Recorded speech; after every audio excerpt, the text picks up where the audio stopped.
আমার সিদ্দিক আকবর আমার নবীর কদমে চলে আসলেন, বলতে লাগলেন ওয়া ইনফাকু আলা মালি রাসূলিল্লাহি সাল্লাল্লাহু আলাইহি ওয়াসাল্লাম, ইয়া রাসূলুল্লাহ ইয়া হাবিবাল্লাহ, আমি সিদ্দিক আকবরের যত সম্পদ আছে, যত টাকা পয়সা আছে, সমস্ত ধন সম্পদ আপনার কদমে কুরবান করে দেওয়া, এটা আমি বেশি বেশি পছন্দ করি। বড় করে বলেন সুবহানাল্লাহ। আজকে আমার ভাইয়েরা এই কমিটির ভাই হল আজি চাইতো বলে টিয়া পয়সা উঠারে মাহফিলের নদী আর একখান খাজম ভাই দিন ভাইতো না।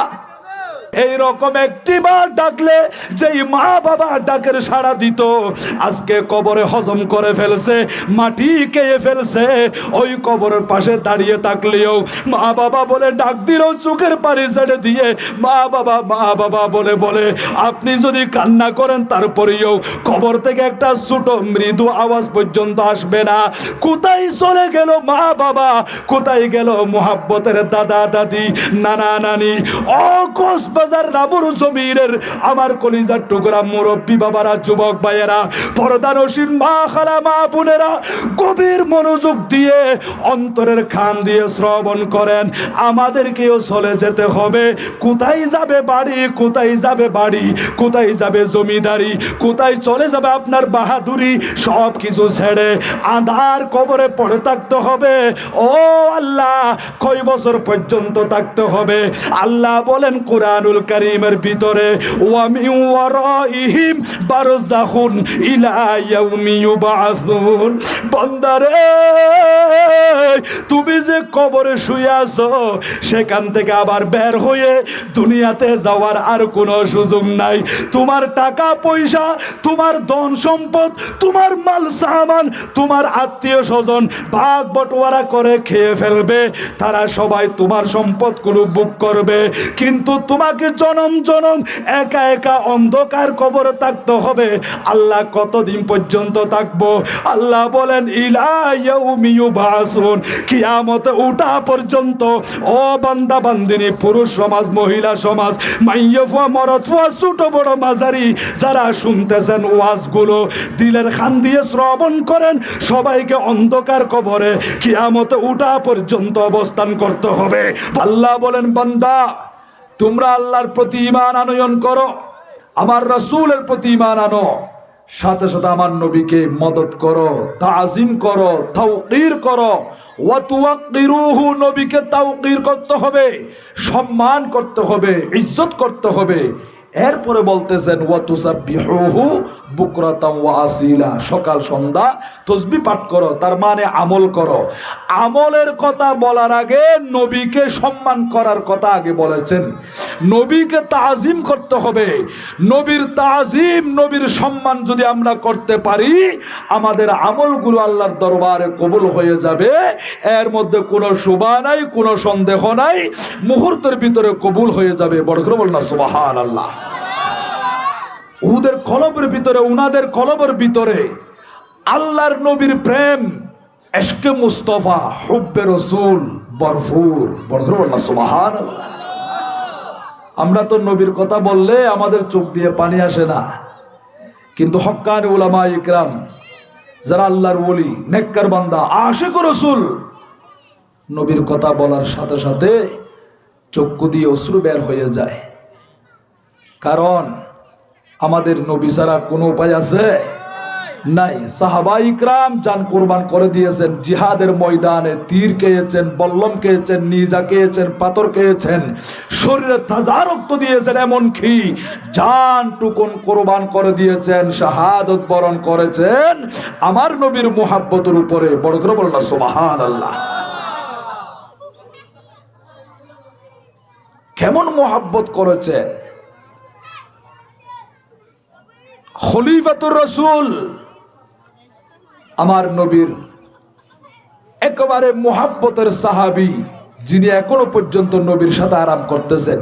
মদিনা শরীফ যারা গিয়েছেন আপনারা দেখেছেন, আমার নবীর পাশে আরাম করতেছেন হযরতে আবু বকর সিদ্দিক রাদিয়াল্লাহু তাআলা আনহু।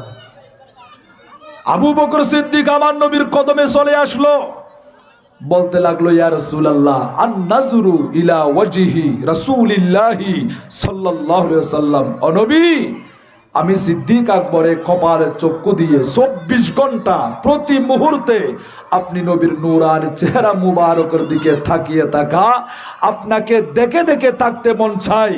আমি আপনি নবীকে দেখার জন্য সব সময় পাগল। বড় করে বলুন সুবহানাল্লাহ। শুধু তাই না, আজকে এই লম্বরি পাড়া, কুনার পাড়া, সাকমারকুল পাড়া আমার ভাইয়েরা উদযাপন কমিটি ঈদে মিলাদুন নবী যারা পালন করতেছেন, হাজার হাজার টাকা পয়সা খরচ করে নদে নবীর মুহাব্বতের উপরে নবীর মাহফিলের আয়োজন করেছেন, নাম দিয়েছেন ঈদে মিলাদুন নবী সাল্লাল্লাহু আলাইহি ওয়াসাল্লাম উদযাপন কমিটি। তাবাররুকাতের আয়োজন করা হয়েছে। ও ভাই, নবীর মাহফিলের আয়োজন করা মানে আমরা দেখতে পাচ্ছি বর্তমান অনেক যুবক ভাইয়েরা নবীর সুন্নত, নবীর আদর্শ থেকে যুজন যুজন মাইল দূরে চলে গিয়েছে।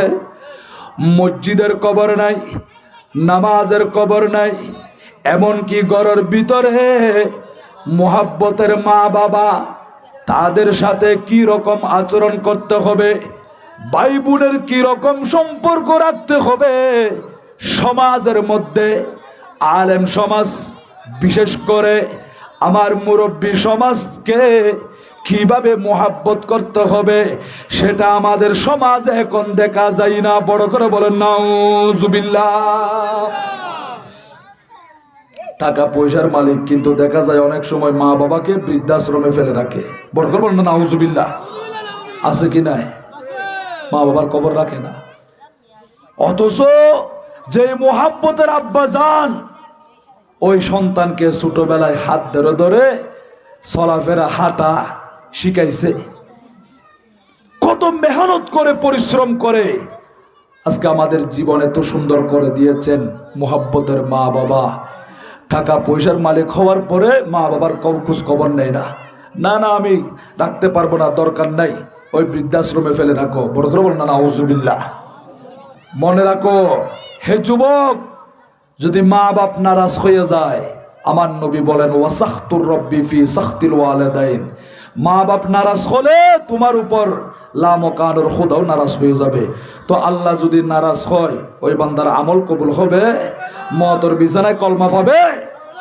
সেই জন্য মা বাবাকে কদর করতে হবে, ইজ্জত করতে হবে। বেশি বড় সম্পদ। মা বাপ কেন এত দামি জানে না সকলে, মা বাপ কেন এত দামি জানে না সকলে। শুধু একজন নয়, আপনি বাবার সাথে সম্পর্ক রাখবেন, মায়ের সাথে সম্পর্ক রাখবেন না, মার খোঁজ খবর নেবেন না, এটাও চলবে না।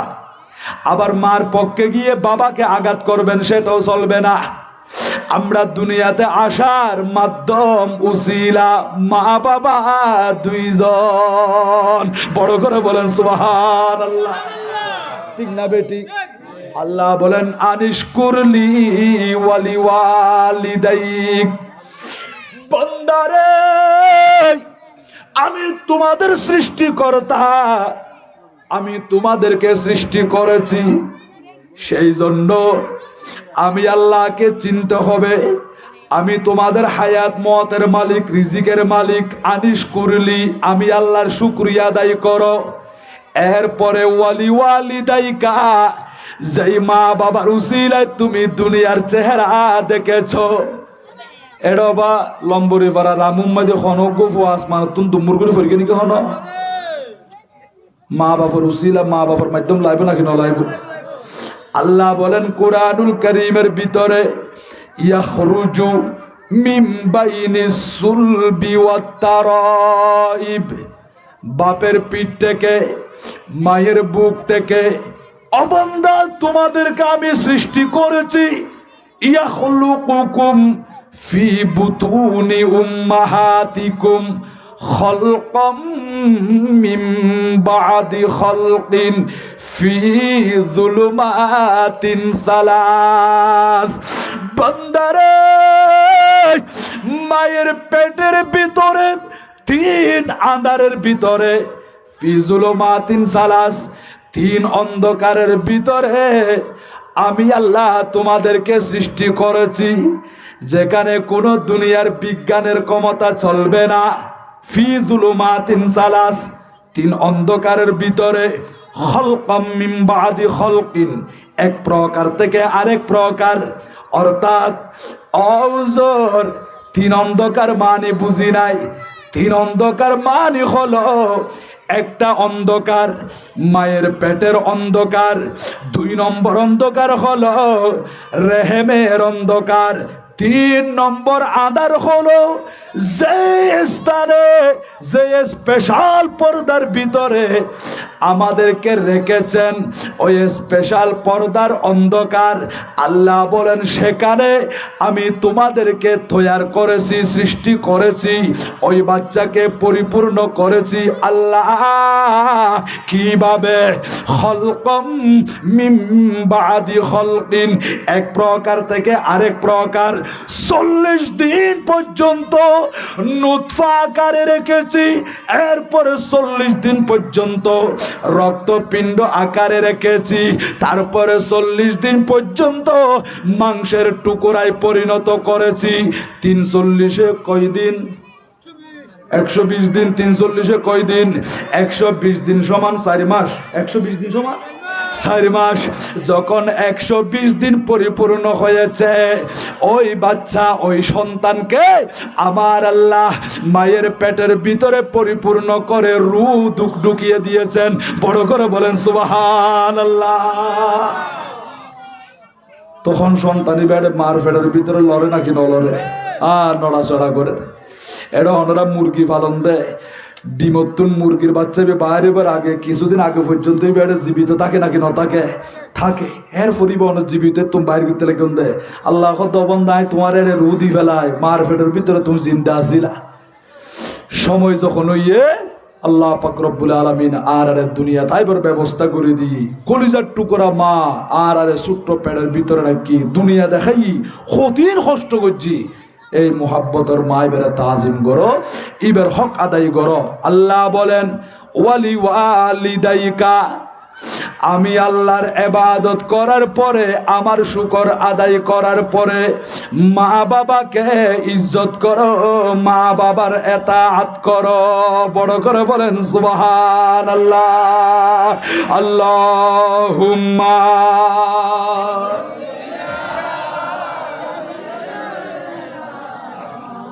মাওলানা মুহাম্মদ ওয়া আলি সাইয়্যিদিনা।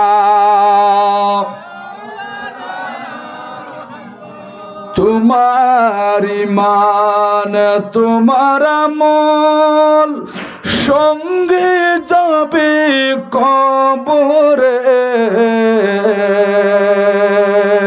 বাড়ি গাড়ি জমিদারি কেড়ে নিবে অপরে। আল্লাহুম্মা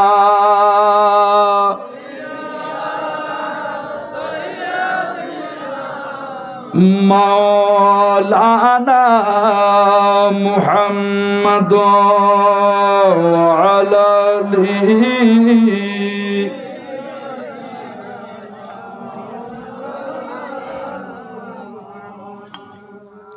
অসুস্থ গিয়ে গদি মা বাপে আর তুলে তুলে দোয়া করছি, খান্দি গভীর রজনীতে প্রতিবেশী সবাই ঘুমাচ্ছে, কিন্তু আমাদের কলিজার টুকরা মা বাবার চোখের মধ্যে ঘুম নাই। গভীর রজনীতে সিজদার মধ্যে গিয়ে চোখের পানি ছেড়ে দিয়ে আল্লাহর দরবারে টেলিফোন করে দিয়েছেন, ও আল্লাহ, আমার কলিজার টুকরা সন্তানের অসুখ ভালো করে দাও, আমার বাচ্চাকে সুস্থ করে দাও। এইভাবে আমাদের জন্য দোয়া করেছেন। আজকে অনেক যুবক ভাইয়েরা বলতেছে হুজুর মা বাবাকে 70-80 টাকার এইরকম 1 কেজি চাউল কিনে মা বাবাকে খাওয়ানোর জন্য। এই মা বাবা তো কোনো ইনকাম করতে পারে না, ওদেরকে এত দামি টাকার চাউল আমাদের মা বাবাকে খাওয়াইয়া কি লাভ হবে? অনেকে বলতেছে ও যুবক ভাই, মা বাবা এখন বৃদ্ধ হয়ে গেছে, ইনকাম করতে পারে না, কিন্তু মা বাবা যে 4 দেওয়ালের ভিতরে তোমার জন্য দোয়া করতেছে। আজকে সেই জন্য কক্সবাজার, চিটাং শহর, ঢাকা শহর, বিদেশের জমিনে, খালে বিলে সাগরে আপনি যেখানে যাচ্ছেন, রাস্তা দিয়ে যাওয়ার সময় কত বলা মুসিবত আছে, বিপদ আছে। হঠাৎ করে পিছন থেকে গাড়ি এসে তোমাকে মেরে দিতে পারে, অ্যাক্সিডেন্ট আছে, হাইজ্যাক আছে, এমনকি তোমাকে চোরে ডাকাতে ধরতে পারে। এত বলা মুসিবতের মধ্যেও, বিপদের মধ্যেও সহি সালামতে কাজ শেষ করে আবার বাড়িতে চলে এসেছ। ও যুবক, এটা তোমার শরীরের পাওয়ার নয়, এটা কোন পাওয়ার জানুনি? ঘরের ভিতরে মা বাবা দোয়া করতেছে, ওই মা বাবার দোয়ার কারণে। বড় করে বলেন সুবহানাল্লাহ। মা বাবার কদম থেকে দোয়া নেওয়ার দরকার আছে কি নাই? মা বাবার দোয়া থাকলে এরকম আল্লাহর নেককার বান্দা, আল্লাহর ওলি হতে পারবেন আপনারা। শুধু একটি গ্লাস পানি খাওয়াইয়া মোহাব্বতের আম্মাজানকে, মার দিল যখন খুশি হয়ে গেছে, আল্লাহর দরবারে ফরিয়াদ করেছেন, আল্লাহ আমার ছেলেকে আল্লাহর ওলি বানাইয়া দাও। বলুন সুবহানাল্লাহ। একটি গ্লাস পানির ফলে বাইজিদের কুলে তুলে হাত তুলে মা বলে, আল্লাহ বাইজিদকে ওলি বানাও। হাত তুলে মা বলে, আল্লাহ বাইজিদকে ওলি বানাও। মায়ের দোয়া লও হে মুমিন, মায়ের দোয়া লও, মায়ের দোয়া লও হে মুমিন, মায়ের দোয়া লও। বিপদে পড়বে না তুমি যখন যেতাই যাও, বিপদে পড়বে না তুমি যখন যেতাই যাও। মায়ের দোয়া লও হে মুমিন, মায়ের দোয়া লও, মায়ের দোয়া লও হে মুমিন, মায়ের দোয়া লও। সালাতুনিয়া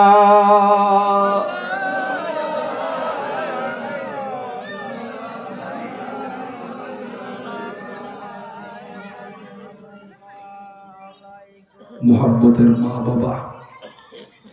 এই মা বাবাকে যদি আমরা ইজ্জত করি, কদর করি, মা বাবার কথা যদি আমরা মানতে পারি, তাহলে আপনারও সন্তান আছে, আমাদেরও সন্তান সন্ততি আছে কি নাই? একদিন আমাদের সন্তান আমাদেরকেও তাজিম করবে। আপনার দেখার কি? আপনি যখন মা বাবাকে এত সম্মান করেন, ইজ্জত করেন, ঘরে ঢুকার সময় সালাম করেন, ঘর থেকে বের হওয়ার সময় বিদায় নেন, আম্মা জান আব্বা জান আমার জন্য দোয়া করবেন, এইভাবে আপনি বিদায় নিয়ে ঘর থেকে বের হচ্ছেন, আপনার সন্তান এগুলো দেখতেছে, ফলো করতেছে, ইবরত হাসিল করবে, শিক্ষা হাসিল করবে। ও আল্লাহ, আমার সামরার চুকে দেখা আমার আব্বা জান কোনোদিন আমার দাদার সাথে দাদির সাথে বিয়াদবি করে নাই, আমি কিভাবে মা বাবার সাথে বিয়াদবি করব? এই রকম নেককার সন্তানের যদি আশা করেন, তাহলে নিজেকে নেককার দিনদার হতে হবে। বড় করে বলেন সুবহানাল্লাহ। আল্লাহর হাসে দামি বনিবার চেষ্টা করো। উজুর দামি ক্যাঙ্গুরেও দেয়, টিয়া ফুসি বেশি থাকিলে ফল্লাম, কোটাহাটি থাকিলি, গাড়ি থাকিলি হদেন। আল্লাহ বলেন, ইন্না আকরামাকুম ইনদাল্লাহি আতকাকুম।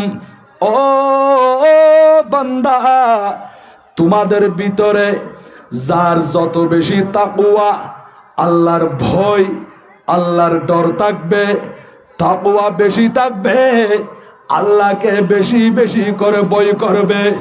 ওই ব্যক্তির কাছে টাকা নাই, পয়সা নাই, গরিব হতে পারে, কালো হতে পারে, বাটি হতে পারে, চিকন হতে পারে।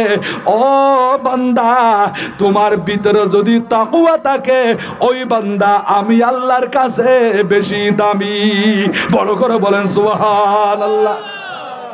হযরত বেলাল হাবশী রাদিয়াল্লাহু তাআলা আনহু বাইরের চামড়া কত কালো। আমার নবী বলেন, ও সাহাবায়ে কেরাম, আমার বেলালের উপরে কিন্তু কালো, আমি নবী দেখতেছি ভিতরে অন্তরটা বেশি সাদা। বড় করে বলেন সুবহানাল্লাহ। এর ভিতরের অন্তর ইয়ান দিল্লান পরিষ্কার রাখুন নাম দরকার আছে না, রাখি না? আর ইয়ান পরিষ্কার না রাখি। এখন আর কি করি? ইনসান চেহারে को साफ रखते हैं। इंसान जाती है सियारा साफ रख दो बा, जिस पर लोगों की नजर होती है।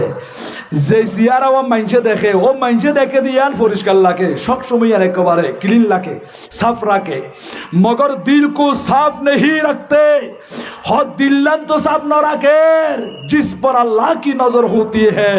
যেই দিল্লান আল্লাহ দেখে দিয়া পরিষ্কার ন লাগে, ওই বান্দাই দেখে দেওয়া ইয়ে সবসময় পরিষ্কার লাগে দে। হদা আল্লাহ তোমার সিয়ারাই চাইতো না, তোমার ড্রেস চাইতো না, পোশাক চাইতো না, তোমার মাল চাইতো না, সম্পদ চাইতো না। আল্লাহ দেখবে বান্দার কলব, বান্দার অন্তর, বান্দার আমল। বড় করে বলুন সুবহানাল্লাহ। ওয়ালাকিন ইয়ানজুরু ইলা কুলুবিকুম ওয়া আমালিকুম। আমাদের কলব দেখবে, আমাদের আমল দেখবে। যদি আমল থাকে, আপনি দুনিয়ার জমিনে ক্ষমতা পেয়েছেন, কিছুদিনের জন্য দুনিয়ার জমিনে ক্ষমতা চলবে। আর আপনি যদি আল্লাহর নেককার বান্দা হতে পারেন, আপনার ক্ষমতা পানির উপর চলবে, বাতাসের উপর চলবে, চতুষ্পদ জন্তুর উপর চলবে। আপনারা আশ্চর্য হয়ে যাবেন। আমার নবীর একজন গোলাম, এই হাদিসটা রিওয়ায়াত করেছেন হযরতে মুহাম্মদ ইবনে মুনকাদির রাদিয়াল্লাহু তাআলা আনহু, মশহুর তাবিঈ। অনেক সাহাবা ইকরামদের সাথে মোলাকাত হয়েছে। যার ওয়াফাত শরীফ ইন্তেকাল হলো 130 হিজরিতে। মুহাম্মদ ইবনে মুনকাদির 70 বছরের বেশি হায়াত পেয়েছিলেন। মুহাম্মদ ইবনে মুনকাদির বয়ান করতেছেন, আন্না সাফিনাতা মাওলা রাসূলিল্লাহি সাল্লাল্লাহু আলাইহি ওয়াসাল্লাম আখতা আল জাইশা বিআরদির রুমি আও উসিরা ফান্তালাকা হারিবান ইয়ালতামিসুল জাইশা ফাইদা হুয়া বিল আসাদ। বড় করে বলনা সুবহানাল্লাহ। মুহাম্মদ ইবনে মুনকাদির উনি বলতেছেন, আমার নবীর গোলাম হযরতে সফিনা আরবি শব্দ আর কি। সফিনা শব্দের অর্থ হলো, এই তো আপনাদের একেবারে পাশে কক্সবাজার, এই খালের মধ্যে, সাগরের মধ্যে আছে তো নৌকা, স্টিমার, চাম্পান। সাগরের মধ্যে, খালের মধ্যে নৌকা নাই, এই নৌকাকে, চাম্পানকে আরবিতে সফিনা বলে। সফিনা মানে নৌকা। তো উনার তো নাম আছে, মা বাবার নাম রেখেছে। কিতাবের মধ্যে আসতেছে উনার নাম হলো রাবেহ অথবা মেহরান অথবা রুমান। কিন্তু ওনাকে সফিনা নৌকা কি জন্য বলা হয়? সফরে যাওয়ার সময় আমার নবী সামান ওনার কাঁধের মধ্যে তুলে দিয়ে আমার নবী বললেন, আন্তা সফিনাতি, তুমি আমার নৌকা। বড় করে বলনা সুবহানাল্লাহ। হযরত সফিনা বলতেছেন, আমার নবীর জুবান মুবারক থেকে যখন আমাকে সফিনা বলা হলো, সেদিন থেকে দুনিয়ার জমিনে আমার সবচাইতে প্রিয় নাম হলো সফিনা। যেহেতু এই নামটা দয়াল নবীর জুবান মুবারক থেকে বের হয়েছে। বড় করে বলনা সুবহানাল্লাহ। আল্লাহু আকবার। ইয়া রাসূলুল্লাহ সাল্লাল্লাহু আলাইহি ওয়াসাল্লাম জিন্দাবাদ, জিন্দাবাদ, মিলাদুন নবী জিন্দাবাদ, জিন্দাবাদ, নবী জিন্দাবাদ, জিন্দাবাদ, নবী জিন্দে নবী জিন্দাবাদ, আকি নবী, দু জাহানের বাদশা নবী। মাশাআল্লাহ, মাশাআল্লাহ। সালাতুন ইয়া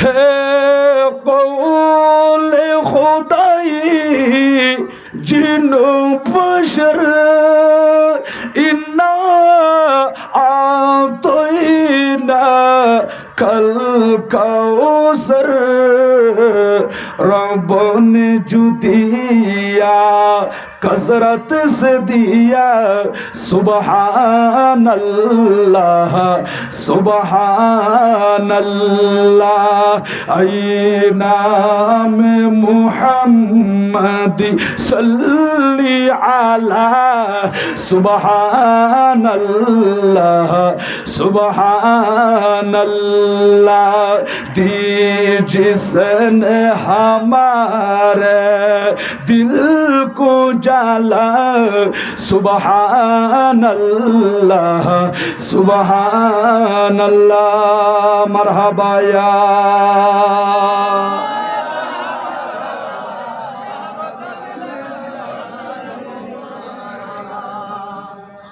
আল্লাহ জিকির করি বন্দে আর নবীর দরুদ শরীফ পাঠ করি বন্দে বাবা তো ইমানদার হদে মুসলমান হদি বেলায় আল্লাহ তো আল্লাহ রসুল বাদ আর কিছু আছে না এ আল্লাহ আল্লাহ করিয়ে রেখে কবর যাইতার না শোন তোরে শান্তি আছে বা এটা কবরের ভিতরে বেশি মারামারি আজাব বেশি কঠিন আজাব কবরের ভিতরে চোখে নো দেখি আর নবী হদ ওয়ালাউ সামি আল ইনসানু লা সাইক যদি ইনসান জাতি কবরের আজাব দেখতো আওয়াজ যদি শুনতো ইয়ান্দি ফরিয়ে বেহুশ হয়ে যেত আল্লাহর হেফাজত করুন জোরে বলি আমিন প্যারা হাজিরিন হযরত সফিনা রাদিয়াল্লাহু তাআলা আনহু প্রথমে উনি ছিলেন আমাদের আম্মাজান হযরতে মা উম্মে সালামা রাদিয়াল্লাহু তাআলা আনহার গোলাম মা উম্মে সালামা উনাকে আজাদ করে দিলেন তুমি আজ থেকে আজাদ তোমাকে স্বাধীন করে দিলাম আজ থেকে আমার নবীর কদম মোবারকে থাকবে বড় করে বলুন সুবহানাল্লাহ হযরত সফিনা আমার নবীর একনিষ্ঠ খাদেম গোলাম আমার নবীর খেদমত করতেছেন এক সময় রুমিদের সাথে যুদ্ধ হয়েছে ওনাকে অ্যারেস্ট করে বন্দি করে তাদের বন্দি শিবিরে নিয়ে গেছে রাত যখন গভীর হলো হযরত সফিনা সেখান থেকে পালিয়ে রাস্তার মধ্যে হাঁটতেছেন আমার মুসলমান ভাই মুসলমান মুজাহিদ মুসলমান সৈন্য কোথায় আছে তাদেরকে তালাশ করতেছেন বড় করে বলেন সুবহানাল্লাহ তালাশ করে দে আর মুসলমান ভাইল খড়ে আর তো বন্দি করে লগিল গই আল্লাহ রহমত করছে নবীর উসিলায় তুম বাইরে এখন ইতারা মুসলমান সৈন্য হলেরা তালাশ করেন আর মুসলমান সাথী হল বন্ধু হল খড়া আছে তালাশ করতেছে গভীর রাত যেতে যেতে কিছু দূর যাওয়ার পরে ফাইদা হুয়া বিল আসাদ হঠাৎ করে দুই পাশে পাহাড় মধ্য দিয়ে রাস্তা চলে যায় ওই রাস্তা দিয়ে যাওয়ার সময় দেখা যাচ্ছে পাহাড় থেকে একটা বিরাট সিংহ অথবা বাঘ সিংহ অথবা বাঘ ধরেন এইরকম সিংহ অথবা বাঘ পাহাড় থেকে বের হয়ে হযরত সফিনার সামনে দাঁড়িয়ে গেল আর যাবে সময় রাতিয়া যদি সামনে বাঘ আগিল টন্না লাইব না বা আর তুমি ডল লাইব না কিন্তু আল্লাহর নবীর গোলামল আশিক রাসূল আল্লাহর ওলি হলে নডারাই পড়ল না সুবহানাল্লাহ ইতারার বই সৃষ্টিমুখী ন তাদের বই হলো স্রষ্টামুখী কি মুখী স্রষ্টামুখী আমরা তো অনেক সময় বর্ষাকালে ওই দাঙ্কোটার আইলো দিয়ে যাবে সময় গো বুয়া ব্যাং বাজিল দুফল মারিয়ে বহুত দূরে যাবে ও মাবি কি বাইছে হইনে হইরে ডরা দে এ বইয়ের সৃষ্টিমুখী আল্লাহর ওলিরা তো আল্লাহর যারা প্রকৃত নেককার বান্দা আশিক রাসূল তারা সৃষ্টিকে ভয় পায় না তাদের ভয় হলো স্রষ্টামুখী কদমে কদমে চিন্তা করে আমার উপর আমার স্রষ্টা রাজি আছে কিনা বড় করে বলো সুবহানাল্লাহ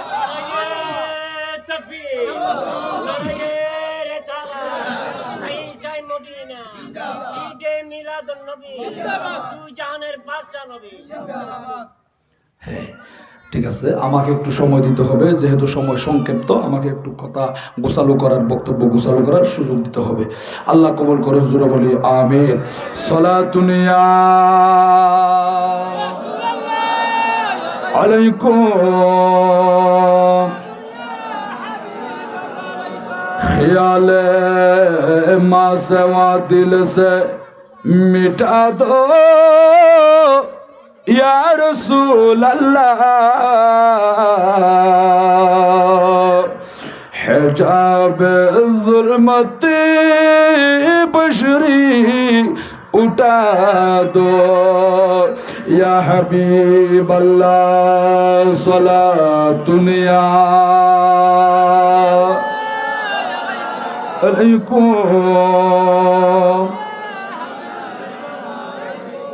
হযরত সফিনা দাঁড়িয়ে গেলেন। ওনার সামনে দেখা যাচ্ছে একটা বিরাট সিংহ, বিরাট বাঘ জঙ্গল থেকে বের হয়ে আসলো। ওই বাঘকে দেওয়ার পরে হযরত সফিনা, নবীর গোলাম হযরত সফিনা বলতে লাগলেন, হে বনের বাঘ, আমি জানি তুমি মানুষ খাও, আমাকে খাওয়ার জন্য এইভাবে পজিশন নিয়ে সামনে আসতেছ। ও বাঘ, আমাকে খাওয়ার আগে আমি কে একটু আমার পরিচয়টা নাও, বড় করে বলেন সুবহানাল্লাহ। তুমি আর খাইবা আই জানি, কিন্তু আর খাইবার আগে আই হন ইকিনার পরিচয় ল না, আর পরিচয় লওয়ানোর পরে তোমার তো নারা খাইতে মন চাইলি খাইতে পারিবা, কোনো আপত্তি নাই। আমাকে খেতে পারবে, আগে আমার পরিচয়টা নাও। হযরত সফিনা বলতেছেন, ফাকালা ইয়া আবাল হারিস আনা মাওলা রাসূলিল্লাহি সাল্লাল্লাহু আলাইহি ওয়াসাল্লাম কানা মিন আমরি কাইতা ওয়া কাইতা। ও বনের বাঘ, আমি সফিনা, আমি হলাম আমার নবীর গোলাম, হাবিবে খোদা, হাবিবুর রহমান, আল্লাহর হাবিব, আল্লাহর বন্ধু, যেই নবীর খাতিরে আসমান জমিন সৃষ্টি করেছেন, আমাদেরকে পয়দা করেছেন। ও বনের বাঘ, আমি হলাম দয়াল নবীর গোলাম, আমার নিসবত হলো দয়াল নবীর সাথে। নবীর গোলামকে যদি তুমি বাগে খেতে চাও খেতে পারবে, আমি কিচ্ছুই বলবো না। বড় করে বলেন সুবহানাল্লাহ। নবীর গোলাম হদুনরে জংলার সাইটেঙ্গে চতুষ্পদ জন্তু অলবন্ধ চিনে নাকি নচিনা বা বাগবার লোকে চিনে না, ওরিয়লের চিনে। ফাকবালাল আসাদু লাহু বাসবাসাতুন হাত্তা কামা ইলা জামবিহি। যখন নবীর গোলাম পরিচয় দিয়েছে, সাথে সাথে ওই বনের বাঘ ওনার যেটা দুম লেজ আছে, ওই লেজটা এভাবে একেবারে হেলে দুলে আস্তে আস্তে করে আমার নবীর গোলামের পাশে দাঁড়িয়ে গেল। হাত্তা কামা ইলা জামবিহি, ওনার পাশে দাঁড়িয়ে গেল। ও নবীর গোলাম, আমি বনের বাঘ হলেও নবীর গোলামকে চিনি, টেনশন করতে হবে না। আমি তোমাকে খাবো না, তোমাকে আহার করব না, তোমাকে বক্ষণ করব না। আমি যদি ছাগল পাই, হরিণ পাই, গরু পাই, অন্যান্য আল্লাহর বান্দা পাই, আমি ছিঁড়ে ফেড়ে খেয়ে ফেলি, কিন্তু তোমাকে খাবো না, যেহেতু তোমার সাথে আমার রহমাতুল্লিল আলামিন নবীর সাথে সম্পর্ক আছে। বড় করে বলেন সুবহানাল্লাহ। আল্লাহু আকবার। ইয়া রাসূলুল্লাহ সাল্লাল্লাহু আলাইহি ওয়াসাল্লাম সালাতুন দস্তগীর জিন্দাবাদ জিন্দাবাদ। মারহাবা ইয়া মারহাবা ইয়া মারহাবা।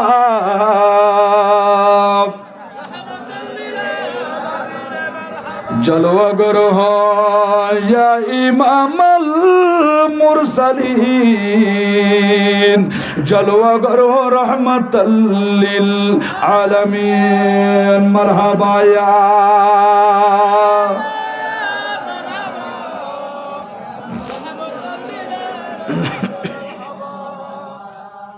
আমি নবীর গোলামকে চিনি, কারণ নবীর গোলামদের ভিতর থেকে, উনাদের শরীর থেকে তাকওয়ার ঈমানের খুশবু সুগন্ধি বের হয়। বড় করে বলনা সুবহানাল্লাহ। এটা আর ভাই ওলা জিয়া বিরানি ফাগাইয়ে দেয়, এই অনেক সময় তরহারি ফাঁক করে দে, তরহারি ফাঁক করলি সুগন্ধি বহুত দূর হইতে না জানো বা হদিতের ভাই কি ফাঁক করে হইনার ভাই একে সুগন্ধিয়া আসতেছে যাবা। হুজুর আসলে কিন্তু আমি বক্তব্য শেষ করে দেবো ইনশাল্লাহ। আপনারা হুজুরের নুরানি চেহারা দেখতে পারবেন এবং দোয়া নিতে পারবেন। আল্লাহ আমাদেরকে কবুল করুন, জোরে বলি আমিন।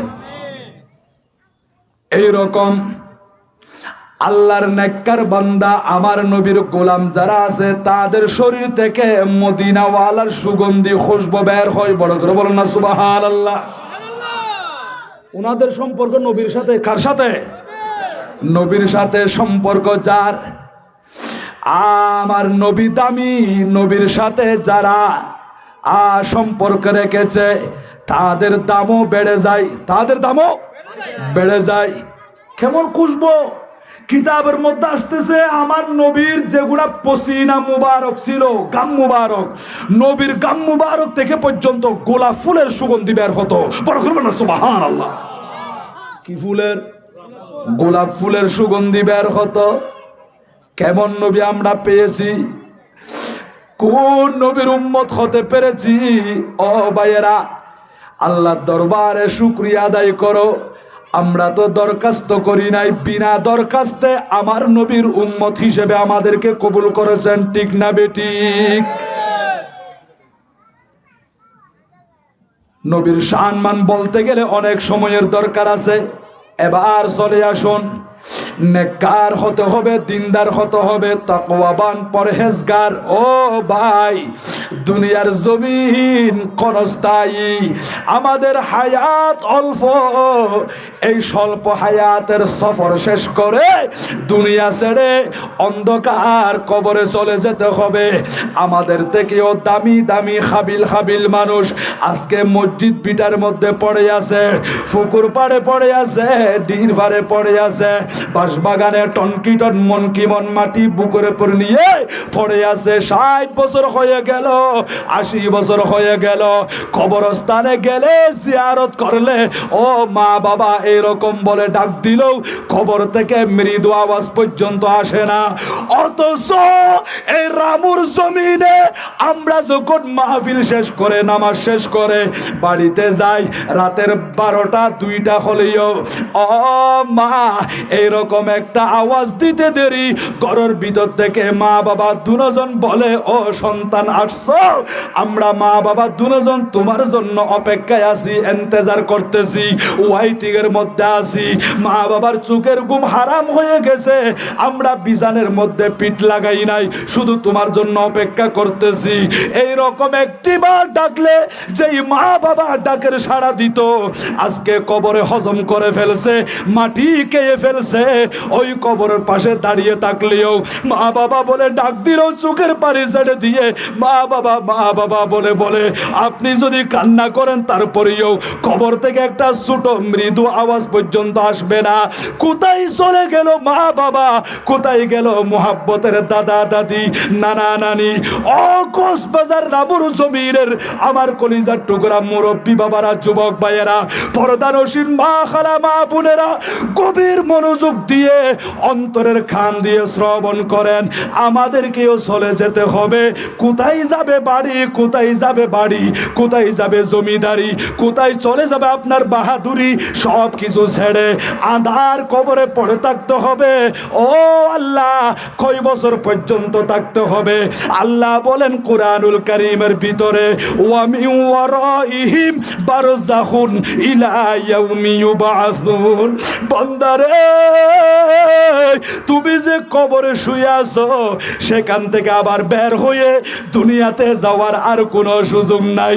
তোমার টাকা পয়সা, তোমার ধন সম্পদ, তোমার মাল সামান, তোমার আত্মীয় স্বজন ভাগ বটোয়ারা করে খেয়ে ফেলবে। তারা সবাই তোমার সম্পদগুলো বুক করবে, কিন্তু তোমাকে জনম জনম একা একা অন্ধকার কবরে থাকতে হবে।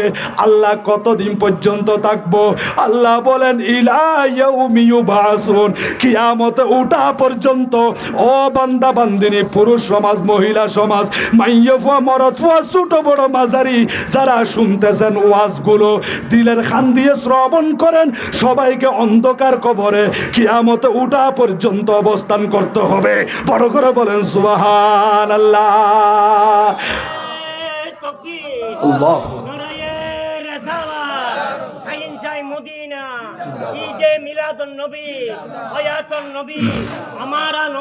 জিন্দাবাদ জিন্দাবাদ। আল্লাহুম্মা সাল্লি আলা মাওলানা মুহাম্মদ ওয়া আলা আলি সাইয়্যিদিনা। বেশি ডর করে ফরা হইতো না। অনরা গরম মধ্যে বউ ফল হতাহন দোয়া সাত দোয়ানত বলে বন্ধু আল্লাহ হতাহন স্বাভাবিকভাবে জেতর হতাহন জেতর করে মাতন এতর করে আওয়াজ করলে বাবা এতর করে আওয়াজ করি এদু মানুষের দূর সরে ফুললে আওয়াজই হদ্দুর দূরে যাবে ওখান লাগে হা মাহা ডর করে ফরিয়ে গলা ফাটি ফেলাইতে হইতো না। এবার অনরা বউ ফল হতাহন দো না বন্ধু আইন হতাহন দে অনরা মুসল্লি বাই আল্লাহ হতাহন দে এতর করে আওয়াজ করলে আল্লাহুম্মা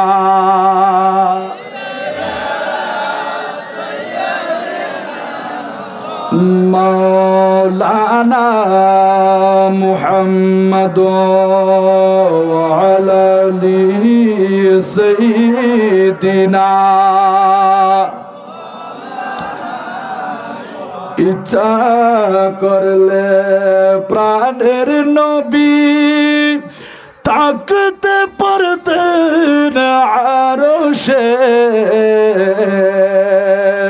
উম্মতেরি মায়ায় পড়ে শুয়ে আছেন মদিনায়।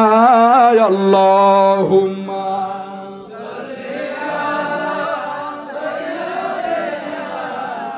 মাওলানা মুহাম্মদ ওয়া আলা আলি সাইয়্যিদিনা।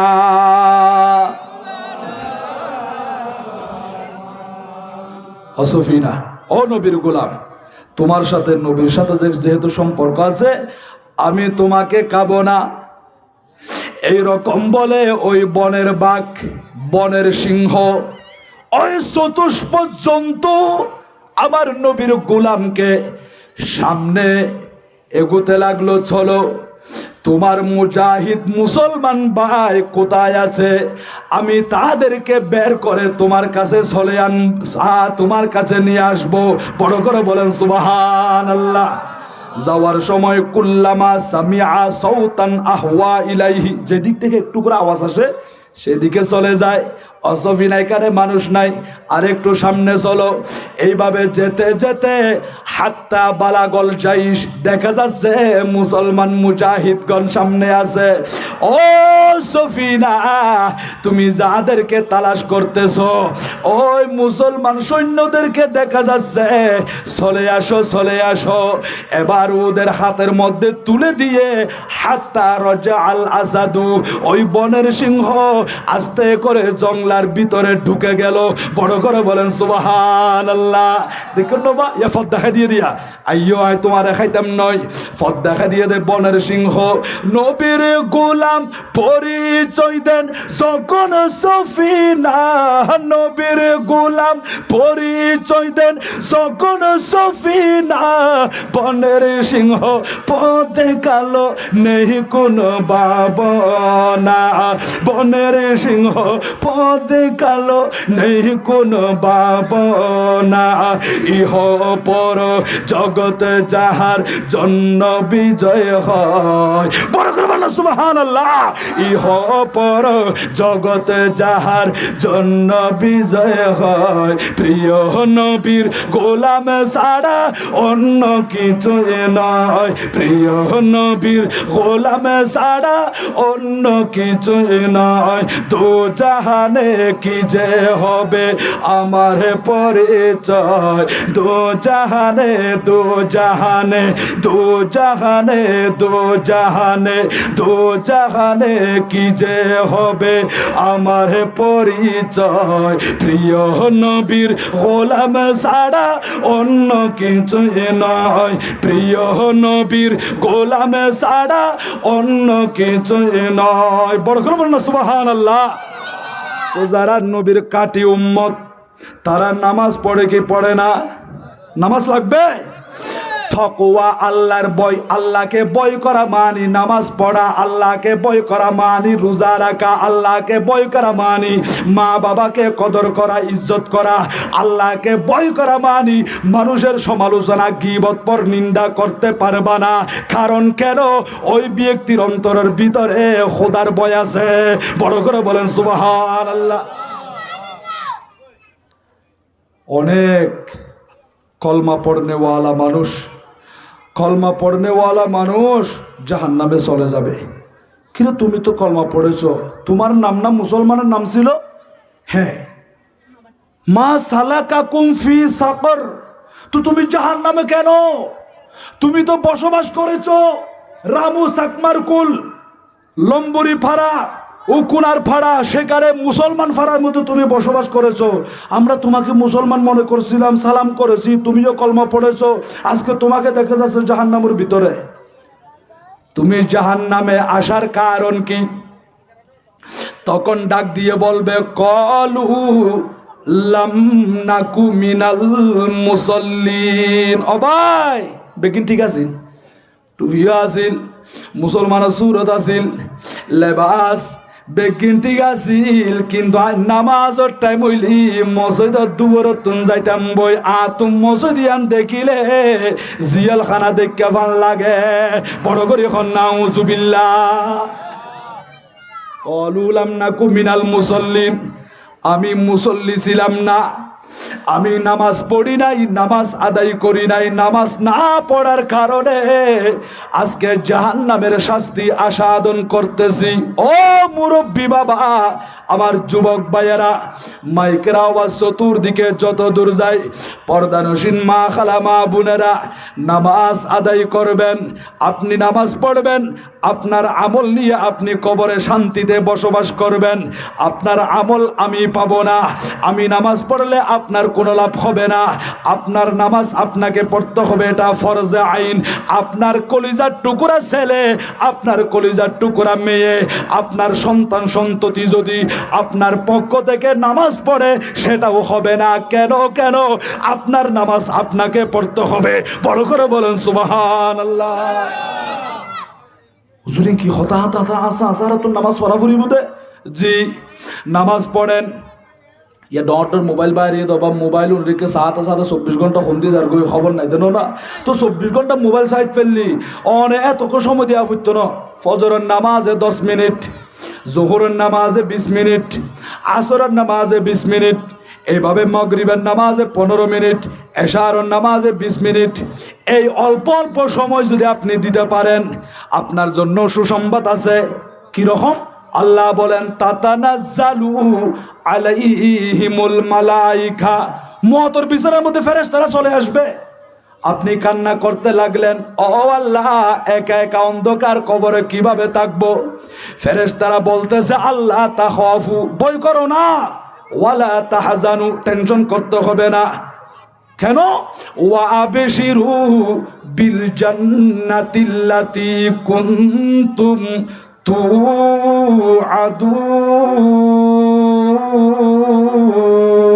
তুআদুন। বড় করে বলুন সুবহানাল্লাহ। ওই ফেরেশতারা ডাক দিয়ে বলবে, ও আল্লাহর বান্দা টেনশন করো না, কান্না করিও না, চোখের পানি মুছে ফেলো। আমরা আল্লাহর পক্ষ থেকে এসেছি তোমাকে বেশারত সুসংবাদ দেওয়ার জন্য। কিসের সুসংবাদ?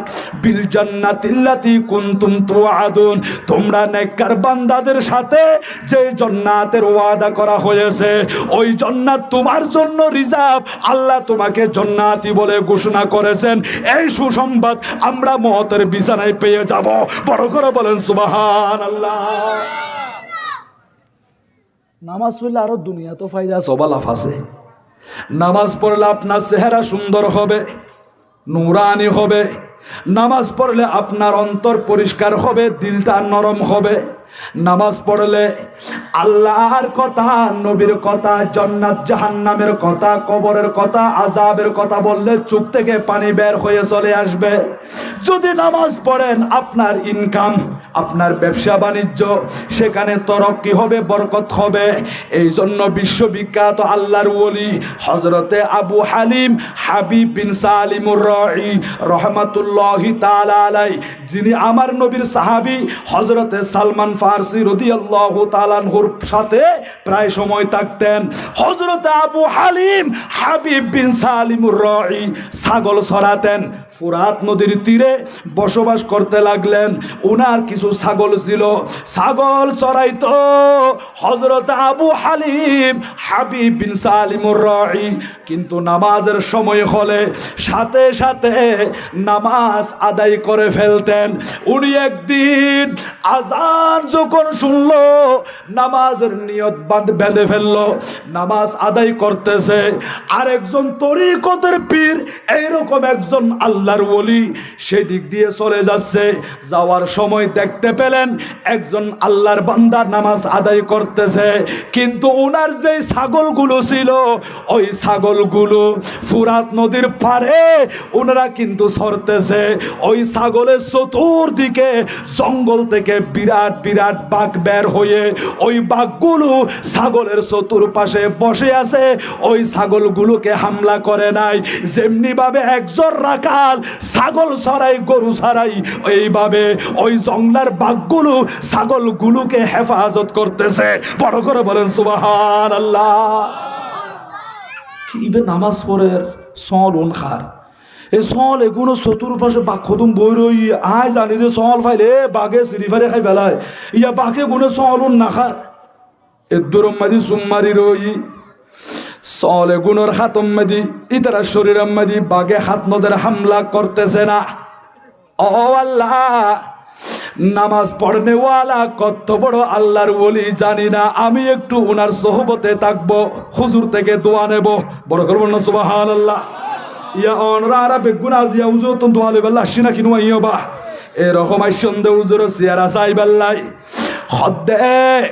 আমি একটু অপেক্ষা করি। যখন হুজুরের নামাজ শেষ হয়ে গেল, সালাম হলো, কালাম শুরু হলো। ও ভাই, কি জন্য আসছো? হুজুর, এই ছাগলগুলোর মালিককে, ওই ছাগলগুলো আমি ছড়াই, আমি এখানে বসবাস করি। হুজুর, আপনি তো নামাজের মধ্যে ছিলেন, রুকু করতেছেন, সিজদা করতেছেন, আপনি খেরাত পড়তেছেন। আমি দেখতে পেয়েছি আপনার ছাগলগুলোকে জংলার বাগে সরাইতেছে। বড় করে বলেন সুবহানাল্লাহ। ও আল্লাহর বান্দা, শুধু আজকে কেন, যতদিন পর্যন্ত আমি ছাগলের ফালগুলো নিয়ে পাহাড়ের মধ্যে আসি, আমি নামাজের নিয়ত বানলে ওই জংলার ভিতর থেকে বাঘগুলো চলে আসে, আমার ছাগলগুলোকে হেফাজত করে। কেন? ও ভাই, তুমি কি জানো না আল্লাহ বলেছেন কোরআনুল কারীমের ভিতরে, ফাযকুরুনি আযকুরুকুম। ও বান্দা, তোমরা যদি আমি আল্লাহকে স্মরণ করো, আমি আল্লাহ তোমাদেরকে স্মরণ করব। কি মানি? তোমরা যখন আল্লাহর হুকুম পালন করবে, আল্লাহর হুকুম মেনে চলবে, আল্লাহ যেগুলা করতে বলছেন ওই আমলগুলো যখন আমরা করব, বান্দা আল্লাহর কাছে দোয়া করলে ওই দোয়া আল্লাহর দরবারে কবুল হয়ে যাবে। বড় করে বলেন সুবহানাল্লাহ। ঠিক না বেঠিক? আমল করনে ওয়ালে का हर मकसद खुदा पूरा कर देता है। আমল করো, আল্লাহর হুকুম মেনে চলো, আপনার ফরিয়াদ কবুল হবে। অনে ডাকি বন্ধে আল্লাহ তো চাই বন্ধু, অন ডাকিব আল্লাহ মিছা করতো না, গরিব না কোনো মিছা করতো না, অন জিয়ান চাইবেন আল্লাহ ইয়ান দিব অনরে। কিন্তু আমল করা ফুরিব। আল্লাহ জি হই হুকুম বেগিন হবা ইব্রাহিম খলিল, ইব্রাহিম নবী মান্য নাকি ন মানে ইব্রাহিম ইসলামে বেগিন মান্যি। জলিল ने कहा, खलील ने माना, खलील ने कहा, जलील ने कबूल फरमाया। আল্লাহ জিন হই বিয়াগিন ইব্রাহিম ইসলাম মাইনে ইব্রাহিম নবী আল্লাহ তুন জিন চাই আল্লাহ আবার ইন্দি আল্লাহর হদ খুদা আর বউ ফুয়া যেটা রাখি আসি হেরম শরীফের পাশে এটা মানুষ নাই, এটা দুদু মরুভূমি, ইকিনে তারার খানার ব্যবস্থা করি দন, ওয়ার জুকহুম মিনাস সামারাত অখুদা কিনে রিজিকের ব্যবস্থা করি দন, এডে মক্কা শরীফের দিকে মানুষের অন্তর্গাম ফিরাই দন। এখনো পর্যন্ত মানুষের অন্তরের ভিতরে মক্কা মদিনার মহব্বত আছে না নাকি নাই? ইব্রাহিম আলাইহিস সালামের দোয়া করছিল দে আল্লাহ দোয়া কবুল করছি। ও ইব্রাহিম অন যখন আর হুকুম মানে চললেন, এবার ইব্রাহিম আলাইহিস সালামে আল্লাহর দরবারে যে ফরিয়াদ টুকুন করেছেন ওই ফরিয়াদ আল্লাহর দরবারে কবুল হয়ে গেল। তাহলে বোঝা যাচ্ছে আমল করলেই আপনার মকসদ, আপনার আশা দুনিয়ার জমিনেও আপনার তরক্কি হবে, উন্নতি হবে। আমাদেরকে বুঝার সঠিক সমঝ দান করুক, জোরে বলি আমিন। হাসবি রব্বি জাল্লাল্লাহ মা ফি কলবি গায়রুল্লাহ নূর মুহাম্মদ সাল্লাল্লাহ লা ইলাহা ইল্লাল্লাহ হাসবি রব্বি জাল্লাল্লাহ মা ফি কলবি গায়রুল্লাহ নূর মুহাম্মদ नूरक जलवानो मा ता मुझे मालूम न था, शक्ल इंसान में छुपा ता मुझे मालूम न था। हस्बी रब्बी जल्लल्लाह मा फी क़ल्बी गैरुल्लाह नूर मुहम्मद ला इलाहा इल्लल्लाह हस्बी रब्बी जल्लल्लाह मा फी क़ल्बी गैरुल्लाह नूर मुहम्मद सलातुन या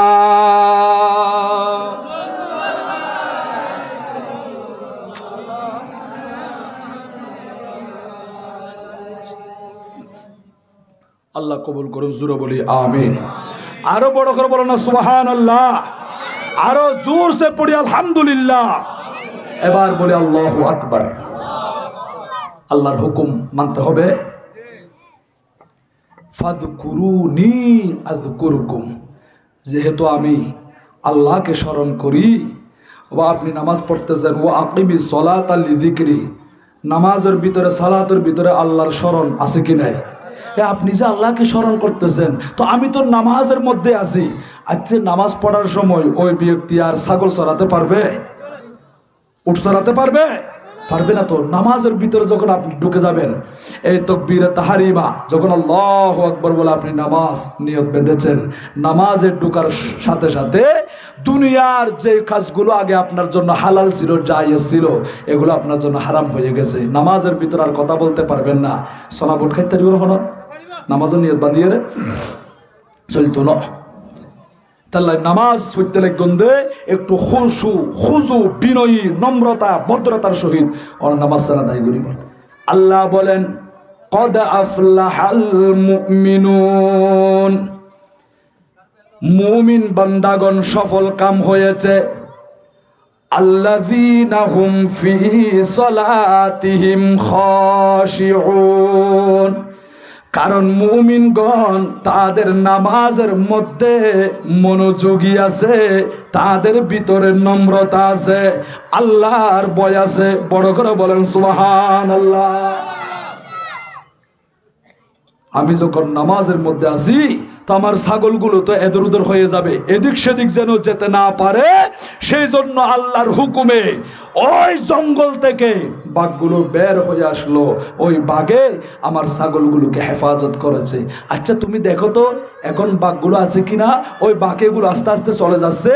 ওই বাঘের দল চলে যাওয়ার কারণ হলো, যেহেতু আমি এখন নামাজে নাই, আমি নামাজ শেষ করেছি, আমার ছাগল আমি দেখতে পারবো। বড় সুবহানাল্লাহ। হুজুর ঠিক আছে, আমি বুঝতে পেরেছি আপনি একজন আল্লাহর প্রকৃত আল্লাহর ওলি, আল্লাহর নেককার বান্দা। হুজুর একটু দোয়া করবেন, আমি চলে যাই। না, আমার কাছে আসলে খালি মুখে যেতে পারে না, আমি আপনাকে মেহমানদারি করব। বসেন। মেহমানদারি করা আমার নবীর সুন্নত, ঠিক না বেঠিক? মেহমানদারি করব। হুজুর এখানে মেহমানদারি আপনি কি দিয়া করবেন? এখানে তো কিচ্ছু নাই, আপনি ছাগল চড়াচ্ছেন। হযরতে আবু হালিম হাবিব বিন সালিমুর রাঈ রাহমাতুল্লাহি তাআলা আলাইহি আল্লাহর বান্দাকে বলতে লাগলো, বসো, আমি আপ্যায়ন করব, মেহমানদারি করব। এই কথা বলে হুজুরের পাশে একটা পাথর ছিল, ওই পাথরের মধ্যে হাত রাখতে দেরি ওই পাথর থেকে একটা দুধের পিয়ালা বের হয়ে আসলো। বড় করে বলেন সুবহানাল্লাহ। দুধের পিয়ালা, কির পিয়ালা? দুধের পিয়ালা। ফাতর উত্তর অবা আল্লাহর ওলি হলো জিয়ান দিয়ে হাত রাখে, মর হইলো জিয়াদ হয়ে যাবে। বড় সুবহানাল্লাহ। ওনারা ধর্ম ফুজাইতে লাগন, বিভিন্ন দরবার যাইতে লাগন দে, এটা দরবারত গিয়ন দে, এটা কিলো মতো ইমান তরুতা জন নাকি ন ভালো লাগে না? আরে আল্লাহ কবুল করুন, জোরে বলি আমিন। এবার চলে আসুন হযরতে আবু হালিম হাবিব বিন সালিমুর রাঈ ওই পাথরের মধ্যে হাত রাখতে দেরি পাথর থেকে একটা দুধের পিয়ালা বের হয়ে আসলো। ওই তরিকতের মানুষ আশ্চর্য হয়ে গেলেন, কিরে পাথরের ভিতর থেকে কিভাবে দুধের পিয়ালা আসলো? কিছুক্ষণ পরে আবার হাত রাখলেন, সাথে সাথে আরেকটা মধুর পিয়ালা। খাও, তুমি পান করো। হুজুর, আমি পান করার আগে একটা প্রশ্ন করব, আপনি সহি সঠিকভাবে উত্তর দিবেন।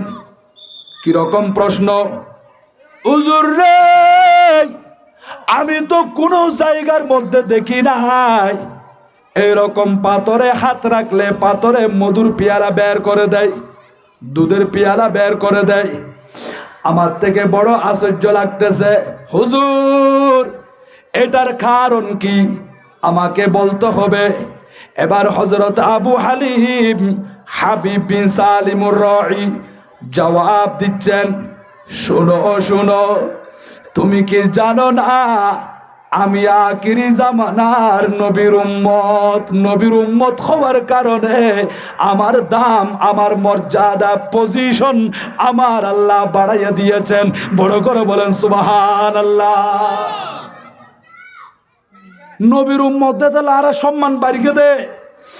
তুই কোরআন শরীফ পড়িস না, আল্লাহ মুসা আলাইহিস সালামের এমন পাওয়ার ক্ষমতা দিয়ে দে, হদ যখন ময়দান উম্মতি বনি ইসরাইলের মানুষ তৃষ্ণার্ত হয়ে গেল, মুসা আলাইহিস সালামকে বলতে লাগলেন, হুজুর পানির ব্যবস্থা করে দাও। আল্লাহ বলেন, ফাকুল নাদরিব বিআসাকাল হাজার। ও মুসা আলাইহিস সালাম, লক্ষ লক্ষ মানুষকে পানির ব্যবস্থা করে দিতে হবে, এখন পানি কোথায় পাবে? আল্লাহ আমাকে একটু ব্যবস্থা করে দাও। আল্লাহ বলেন, তোমার হাতের মধ্যে যে জান্নাতি লাঠি মুবারক আছে, ওই লাঠিটা হলো জান্নাতি লাঠি। মুসা আলাইহিস সালাম লম্বা ছিলেন 10 হাত, ওই লাঠির লম্বা উচ্চতা ছিল 10 হাত। মুসা আলাইহিস সালাম আল্লাহর নবী, বেশি পাওয়ারফুল, এমন শক্তি আল্লাহ পাক রব্বুল আলামিন দান করেছেন। মুসা আলাইহিস সালাম ওই জান্নাতি লাঠি হাতে নিয়ে পাথরের মধ্যে আঘাত করলেন। কোরআন শরীফের কথা বলতেছি বাবা।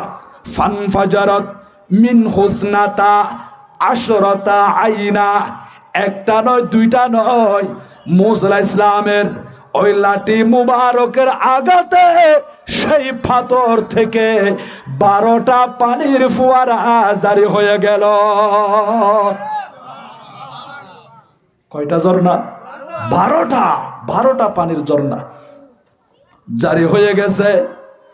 সবাই পান করতে লাগলো। ওনারা হইবেন দে, হুজুর তো মুসা আলাইহিস সালাম লাঠি দিয়ে আঘাত করলে ফাতরত তুন যদি ফানি বাইরত দিয়ে হদিবের মর্যাদা তো বেশি ফাল্লা। অবা অনেক সময় অনেক ফাহারর হাসাতে যাইতে লাগন দে, ফাহারত তুমি ফানি পরে নাকি নপরে? ফাহারত তুমি ফানি ফরত দে, ওমা হেঙ্গুরি কেন ফানি পরে? হিমসড়ি ঝর্ণা খন দে, বিভিন্ন ঝর্ণাত গিয়ে ওনারা ফাহারত তুমি ফানি পরে, ফাতরত তুমি ফানি বাইরর। অনেক সময় তো এড়ে ফাতরের ভিতরে ফানি থাকে। মুসা আলাইহিস সালামের লাঠি দিয়ে আঘাত করছি, আল্লাহর হুকুমে তুমি ফানির ফোয়ারা জারি হই।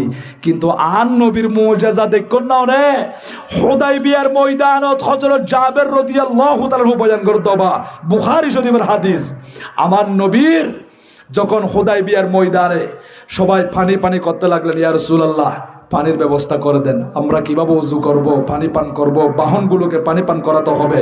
আমার নবী বললেন, তোমাদের পাত্রগুলোর মধ্যে কারো কাছে পানি আছে, হয়তো অল্প করে আছে, ওটা নিয়ে আসো। আমার নবীর কাছে নিয়ে আসলেন। আমার নবীর হাত মুবারক সেখানে এভাবে ডুবাই দিলেন।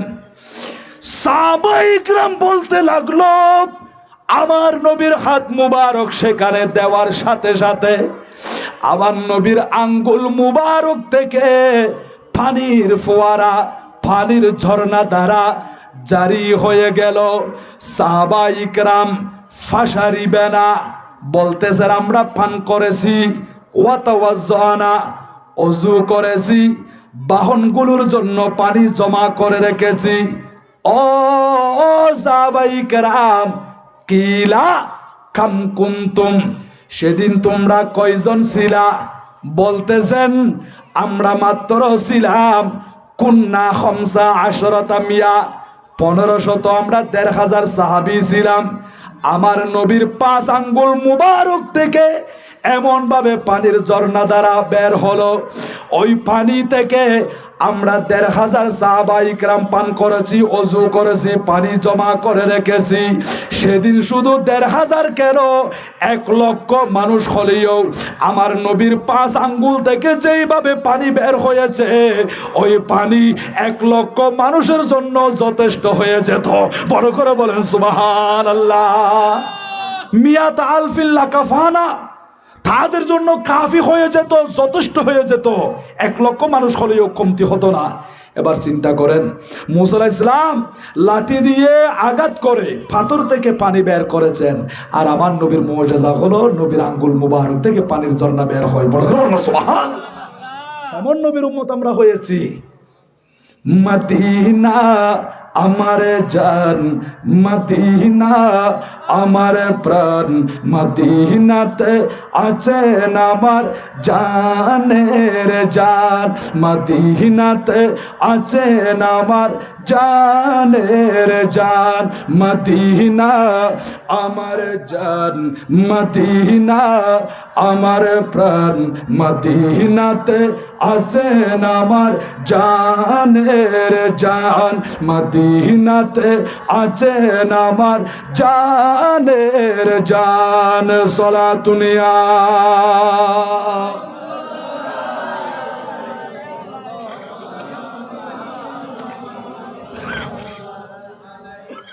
ও আল্লাহ, আমার নবীর আঙ্গুল মুবারক থেকে পানির ঝর্ণা বের হয়েছে, জারি হয়ে গেছে। এগুলো মন রাখতে হবে। আমার নবীর মুজিজা। অনেক সময় ইহুদিরা বলতে পারে আমাদের মুসা আলাইহিস সালামের সম্মান বেশি, ইজ্জত বেশি, আমাদের মুসা নবীর ক্ষমতা বেশি। তো মুসা আলাইহিস সালামের মুজিজাগুলোর কথা তো আপনাদের কোরআনের ভিতর আছে, তখন আপনি কি জবাব দেবেন? ইহুদিরা ইহুদি ধর্ম গ্রহণ করার জন্য মানুষদেরকে আহ্বান করতেছে, আমরা মুসলমান, আমরা আমাদের ধর্ম গ্রহণ করার জন্য মানুষদেরকে আহ্বান করতেছি, ঠিক না বেঠিক? ও ইহুদি, তোমার ধর্মের সম্মান এমন গুণাগুণ কি আছে? তোমার ধর্ম গ্রহণ করার জন্য মানুষদেরকে দাওয়াত দিচ্ছ, আহ্বান করতেছ। কারণ হলো আমাদের ইহুদিদের নবী হযরত মুসা আলাইহিস সালামের ক্ষমতা, উনার মুজিজার কথা তোমাদের কোরআনের ভিতর আছে। কিরকম? আমাদের মুসা কালিমুল্লাহ আলাইহিস সালাতু ওয়াস সালাম সরাসরি আল্লাহর সাথে কথা বলেছেন, আল্লাহর সাথে কথা বলেছেন। ওয়া কাল্লামাল্লাহু মুসা তাকলিমা, কোরআনের কথা। মুসা আলাইহিস সালাম আল্লাহর সাথে কথা বলেছেন। তোমাদের নবী তো আল্লাহর সাথে কথা বলে নাই, এটা তো কোরআনে নাই। তখন আপনি কি জবাব দেবেন? আপনাকে জবাব দিতে হবে, সেগুলো জানতে হবে। আল্লাহ বলেন কোরআনুল কারীমের ভিতরে, সুবহানাল্লাযী আসরা বিআবদিহি লাইলাম মিনাল মাসজিদিল হারামি ইলাল মাসজিদিল আকসা। ও ইহুদি, তোমাদের নবী হযরতে মুসা কালিমুল্লাহ আলাইহিস সালাতু ওয়াস সালাম আল্লাহর সাথে কথা বলেছেন, কিন্তু আমার হায়াতুন নবী জিন্দা নবীকে আমার আল্লাহ দাওয়াত দিয়ে হেরেম শরীফ থেকে বাইতুল মুকাদ্দাস, সেখান থেকে উপরের দিকে প্রথম দ্বিতীয় তৃতীয় চতুর্থ পঞ্চম ষষ্ঠ সপ্তম আসমান, এরপরে সিদরাতুল মুনতাহা, এরপরে নূরের পর্দা অতিক্রম করে যেতে যেতে আরশ আজমে গিয়ে লামকানের খোদাকে সরাসরি দেখেছেন। তোমার নবী কথা বলেছে, কিন্তু আমাদের হায়াতুন নবী মেরাজের রজনীতে আমার আল্লাহকে দেখেছেন। বড় করে বলেন সুবহানাল্লাহ, আল্লাহু আকবার। ইয়া রাসূলুল্লাহ সাল্লাল্লাহু আলাইহি ওয়াসাল্লাম,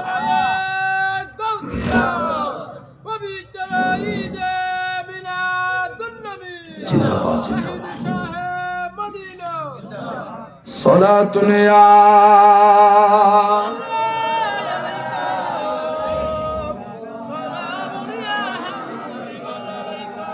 ख्याल माँ से वहाँ दिल से मिटा दो या रसूल अल्लाह,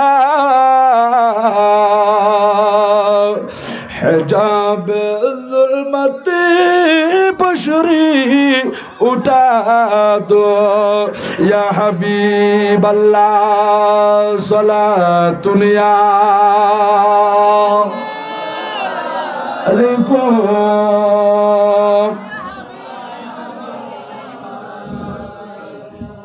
সেই জন্য আমার নবীর কিছু শানমান, আমার নবীর মুজিজা সম্পর্কে, আমার নবীর শানমান সম্পর্কে আমাদের আপনাদের ধারণা থাকতে হবে না? সেগুলো জানতে হবে, আপনাকে বলতে হবে। এগুলো যদি না জানেন, অ্যাক্সিডেন্ট করে ওনাদের ধর্ম গ্রহণ করবেন। বড় করে বলেন নাউজুবিল্লাহ। এবার নাসারা যারা খ্রিস্টান, তারা কি বলবে জানেন? আমাদের ঈসা আলাইহিস সালাম বড়, আমাদের ঈসা নবীর সম্মান বেশি। এটা তো তোমাদের কোরআনের ভিতর আছে। কি বলছে? আল্লাহ বলেন কোরআনুল কারীমের ভিতরে, ওয়া উবরিউল আকমাহা ওয়াল আবরাসা ওয়া উহিল মাউতা বিইذনিল্লাহ। আমরা খ্রিস্টান নাসারাদের নবী ঈসা আলাইহিস সালাম, উনি তো কুষ্ঠরোগ ভালো করতে পারতেন। হাত এনে এমনি ভাবে মালিশ করলে হাত যখন বুলাইতেন সাথে সাথে ভালো হয়ে যেত, এমনকি মৃতকে জিন্দা করে ফেলতেন। বড় করে বলুন সুবহানাল্লাহ। আল্লাহর হুকুমে মৃতকে মরাকে জিন্দা করতো। আরো বলতেছেন, আন্নি আখলুকু লাকুম মিনাত তিনি কাহাইআতিত তৈরি ফানফুখু ফিহি ফায়াকুনু তৈরম বিইذনিল্লাহ। আমাদের ঈসা নবী মাটি দিয়ে ফাঁকি তৈরি করে, ওই ফাঁকির ভিতরে ফুঁক দিলে ওই ফাঁকি শাঁসা করে আকাশে উড়ে যেত। শুধু তাই নয়, ওয়া উনাব্বিউকুম বিমা তাকুলুনা ওয়া মা তাদাখিরুনা ফি বুয়ুতিকুম। আবার কোরআন শরীফের কথা বলতেছি, একেবারে 3 নম্বর ফারা, সেটা তো তোমাদের কোরআনের ভিতর আছে।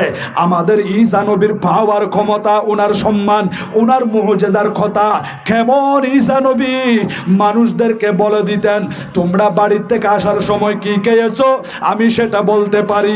আগামী কালের জন্য তোমরা বাড়ির মধ্যে কি জমা করে রেখেছো আমি ঈসা আলাইহিস সালাম সেটাও বলতে পারি।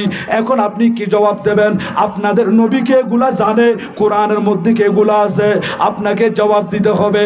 তখন আপনি বলবেন, ও খ্রিস্টান নাসারা, তোমাদের নবী মৃতকে জিন্দা করে, কিন্তু আমাদের নবী মৃতকে জিন্দা করে শুধু আমার নবী নয়, আমার নবীর যারা গোলাম হয়েছে, আব্দুল কাদের জিলানী রহমতুল্লাহ আলাইহি বরফি সাহেব পর্যন্ত মৃতকে জিন্দা করেছে। বড় করে বলেন সুবহানাল্লাহ। এগুলো আপনাকে জানতে হবে। তো আমাদের ঈসা আলাইহিস সালাম শ্বেতরোগ, কুষ্ঠরোগ, এরকম সাদা সাদা রোগগুলো যেগুলোর চিকিৎসা এখনো পর্যন্ত দুনিয়ার জমিনে বের হয় নাই, এখানে হাত যখন রাখতেন ঠাস করলে সাথে সাথে ভালো হয়ে যেত। তো আপনাদের নবীর হাতের মধ্যে এত পাওয়ার আছে, ক্ষমতা আছে, আপনাকে বলতে হবে।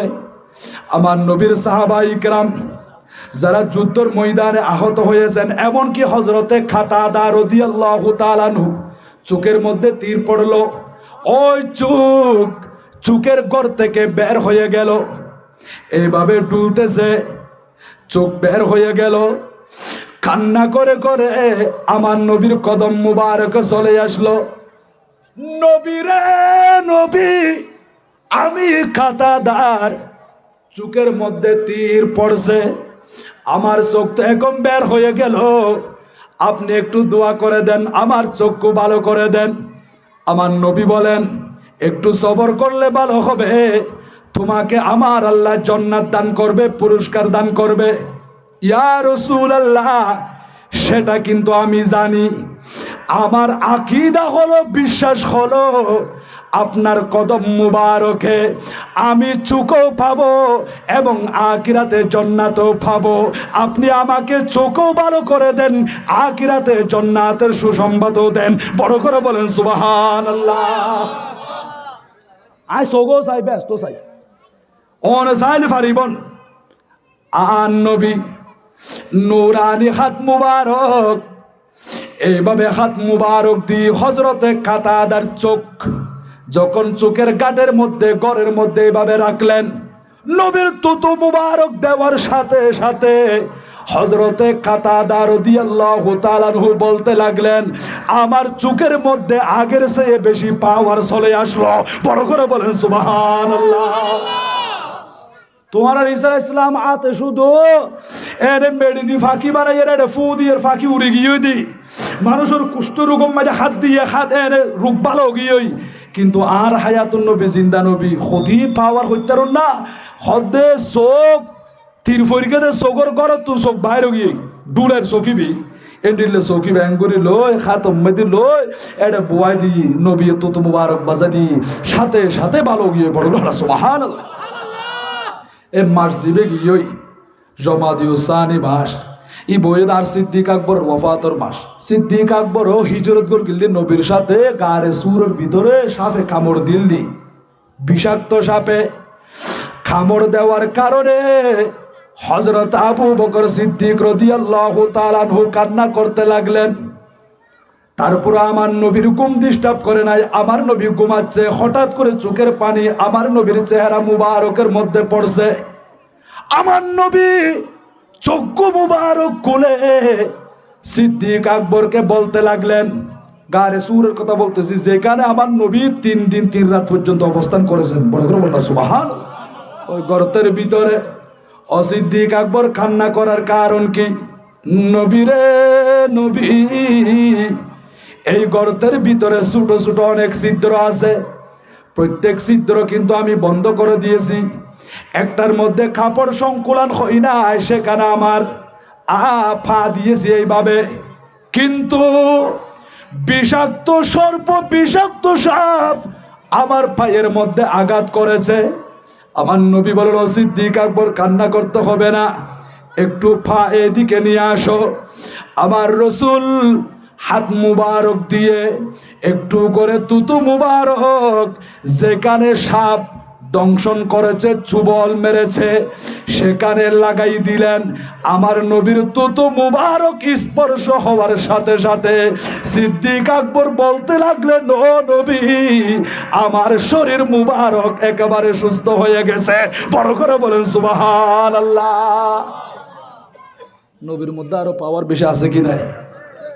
আরো বলতে হবে, ইয়া হযরত তোমার আর ঈসা আলাইহিস সালাম, মূসা আলাইহিস সালাম, আদম থেকে সমস্ত নবী রাসূল যুগে যুগে কালে কালে যারা এসেছি, এমনকি খোদার খোদাই ইম্বিয়াকিন বানাইয়ে দে আন নবীর উসিলায়, ঠিক না বেটি কবা? তাহলে আন নবীর শান মান হাসান নাকি নাই? আই খতমে রসুল ফখরে উম্মম শাহে মদিনা,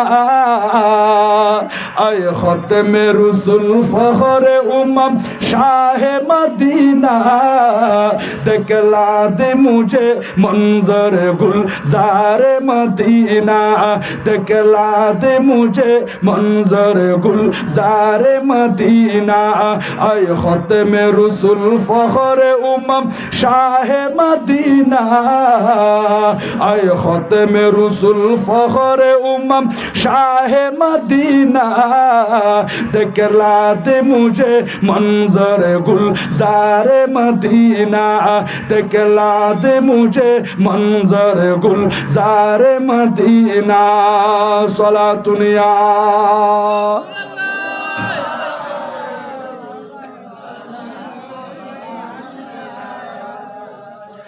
अल्लाह ने मक्का ही में एक काबा बनाया उस काबा का काबा तेरे मरकद को बनाया बढ़कर बोलना सुभान अल्लाह अल्लाह ने मक्का ही में एक काबा बनाया उस काबा का काबा तेरे मरकद को बनाया हर साल में हाजी चला जाता है मदीना हर साल में हाजी चला जाता है मदीना दिखला दे मुझे मंजर गुलजार मदीना दिखला दे मुझे मंजर गुलजार मदीना आय ख़त्म रसूल फ़ख्र उम्म शाह मदीना आय ख़त्म रसूल फ़ख्र उम्म शाह मदीना दिखला दे मुझे मंजर गुलजार मदीना दिखला दे मुझे मंजर गुलजार मदीना सलातुनिया